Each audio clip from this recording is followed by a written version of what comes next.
নিঃসংকোচে বলুন। প্রভু, সমস্ত দিন সূর্যের তাপে আমরা কাঠ সংগ্রহ করেছিলাম, কিন্তু হঠাৎ আমাদের কুড়ুল ভেঙে যায়। আমরা আমাদের কাঠ শুকোতে দিয়েছিলাম, ভেবেছিলাম এগুলো বিক্রি করে আমরা জীবিকা নির্বাহ করব। কিন্তু এই ব্রাহ্মণরা আমাদের কাঠ নিয়ে যজ্ঞে ব্যবহার করে ফেলেছেন। প্রভু, শাস্ত্র অনুসারে নিজে থেকে ঝরে পড়া কাঠেরই ব্যবহার কেবল যজ্ঞে করা হয়ে থাকে। আপনি বলুন, শাস্ত্র রীতির পালন করে আমরা কি কোনো অপরাধ করেছি, পাপ করেছি?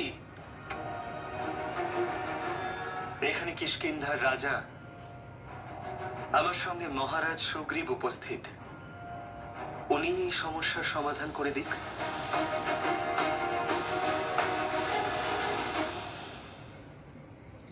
সত্যি তো, এই ব্রাহ্মণদের কোনো দোষ নেই।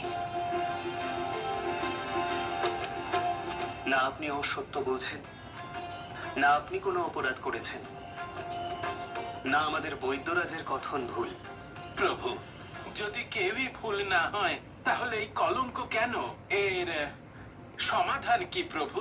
শাস্ত্র অনুসারে যজ্ঞে স্বয়ং পড়ে থাকা কাষ্ঠের প্রয়োগ করাই নিয়ম। সেই জন্য ব্রাহ্মণ নির্দোষ, কিন্তু ব্রাহ্মণদের প্রতি ন্যায় বনবাসীদের প্রতি অন্যায় করছে।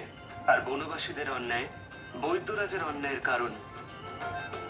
বনবাসীদের জীবিকার আধার ক্ষুণ্ণ হচ্ছে, তাদের জীবিকা নির্বাহে বাধা পড়ছে। এই অবস্থায়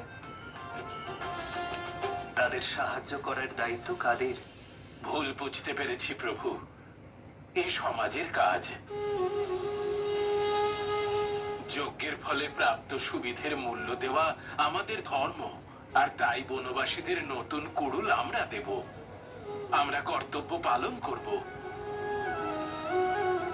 প্রভু, ধর্মই আমাদের ন্যায়ের ভিত্তি হয়ে গিয়েছিল, তাই পথভ্রষ্ট হয়েছিলাম। আসলে ন্যায়ই তো ধর্মের আধার হওয়া উচিত।